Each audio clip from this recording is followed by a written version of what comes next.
I'm Dr. Rachel Miller, physical therapist and certified Pilates instructor, and today we're going to talk about lunges.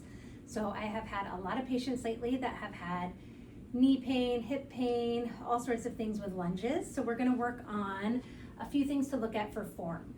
So if I do a lunge, right, we're just talking this kind of typical exercise. If I bring my hands and stop when I'm on the top of the bones of the pelvis, ideally we want the pelvis to be level. A lot of times what I see in a lunge is one hip will kind of elevate, so we kind of hike the pelvis on that side.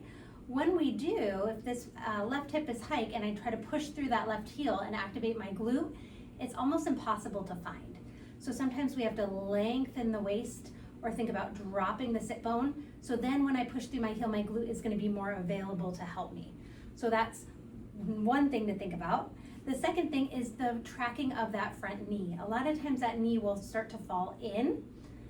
We want to activate our hip external rotators to pull that knee out. So that knee should be tracking over the center of your foot.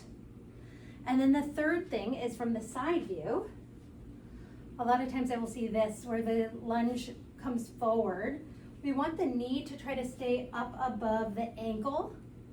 And that way that glute, that front glute, I like to think about driving through that front heel to come up.